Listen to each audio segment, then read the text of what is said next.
Well, hello everyone, and welcome to the 13th annual New Media Film Festival, where we honor stories worth telling. We are 125 new media films and content from 26 countries. Okay, so congratulations to all of the nominees from the June 1st online portion. So let's do Familiar Shapes. So, what would you do different and why? Well, I actually started the project in 2016, intending it to be my first feature film. So first, I'd not have a global pandemic that just derailed the whole thing.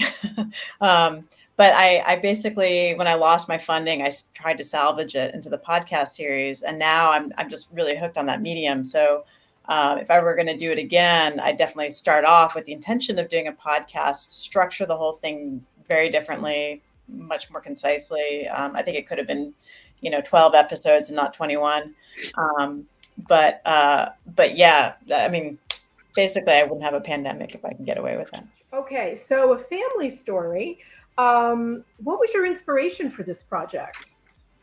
I've got two young kids who are 10 and 8 who I'm a documentary filmmaker and don't do a lot of narrative. But this was a passion project that it took 3.5 years of. We probably filmed probably 20 times. I love the idea of reading the kids, and the first probably 10 that we filmed had zero effects, zero animation. It was practical gags, and they didn't go well at all. But every time I'd go back and I'd watch them on my system, I'd think there's definitely magic here. There's something happening that connects. And finding what was really fun about this process was finding the magic. It really was. The stories are amazing. Obviously, that we're working with a great literary agent who's getting us the right stories. But it was more when the reader put the book down and connected with camera, and the camera is kind of the POV of the kid. Always trying to keep that. That's kind of the rule of the game that we're playing. That was where the magic happened, where the reader shares his or her stories and really connects in a kind of intimate and personal way. And that was where it took us almost 20 shoots over 3 years to figure out this is what we want to do. And honestly, quite frankly, our first episode, which is where the wild things are, I watch it now and we love it. I'm proud of it. And it doesn't scratch the surface of where this genre can go. There's just so many places it can go. So we're pretty excited about it. Now, on The Growing Garden, what was the moment you realized that you wanted to do a kids show? That would have been in early 2000 when my niece was having some family issues with her parents divorcing and going through a lot of trauma and stuff like that. And we were sitting in her grandmother's house in the basement, and she was watching the television, and there was an animation that was on. But what was unique about it was the characters were speaking back to her, doing this Q&A kind of thing. And she was relating to them and talking back to them, and this little light in her eye kind of really blew up. And it was the first time I really saw her in a happy environment. And so I looked at my wife and I said, there's something there. I would really love to be able to do something with children where it was about, hope and happiness and inclusion and safety and family and stuff like that, and building those kind of moralities up for children that don't have the ability of having help at that age. So I can see you save the day. So why don't we start with you? What music are you listening to now? Dan and Shay, they're country, but they're modern country. I like the vibe, their harmonies, they're authentic. I'm not a country singer, but I love to do one next time, because my category actually is like, my music genre is like I'm a multiple genre writer. Like sometimes I do pop EDM or adult contemporary, and I'd love to explore country music, but I'm not really a country singer, but I'm into that. What was your inspiration for your particular project? I think I actually wrote it around Father's Day. And I wanted to highlight the importance of the relationships between daughters and fathers.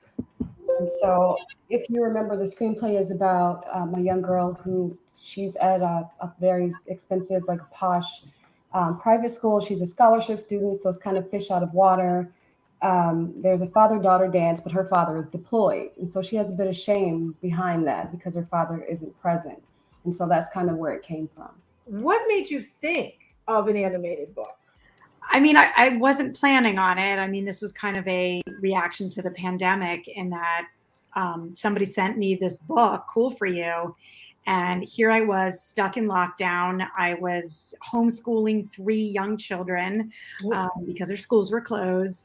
And I got this book, and it's like I turned the pages and I just felt like these illustrations moved. And I was like, I want to make this move.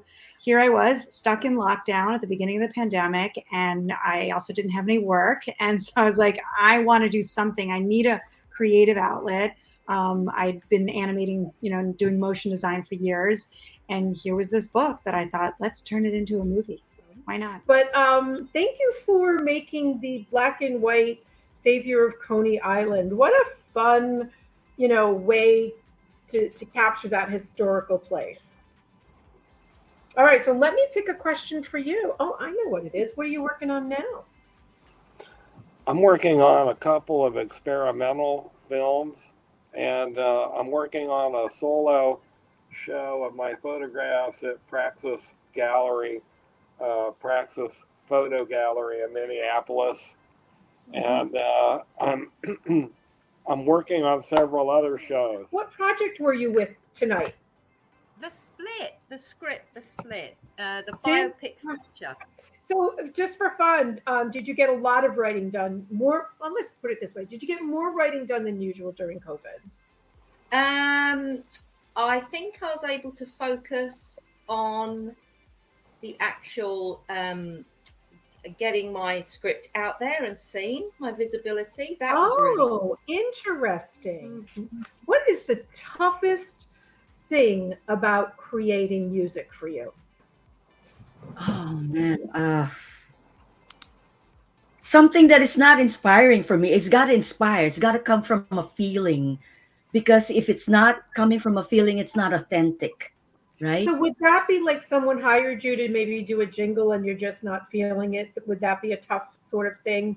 But here's the thing. It's an advantage for me. Since I came from an ad agency, I didn't have to have that feeling. I read the brief. Okay. So, I've been used to that for a long, long time, like 15, 20 years, whatever. So it must be very freeing to be making the music that you want to make. Yes. It's now time for me, because I've been writing for brands. It was all about brands. And now, after so many years, I said, why can't I do something for myself? So I did write. There you go. And express myself. One word of wisdom for creators this year. Keep trying. Don't give up. And if don't be afraid to fuck up, because you'll learn from that. Keep going until you catch your stride. The more you do it, you'll find exactly how good it feels to be in your lane. Write what you know, write from the heart. Keep your dialogue real and sharp. And just keep going. Just keep going, because there's no better feeling than to have something finished. You finished it. It's a beautiful feeling, and it can't go away. Nobody can take it from you. To listen carefully, that opportunity sometimes knocks softly, because you never sometimes realize what an opportunity or a gold mine something could be, if you're not kind of keeping a good ear out for it or a good eye out for it. A no today means a yes tomorrow, because you're going to keep at it. You're not going to give up, and just go for it, because the no today will be a yes tomorrow.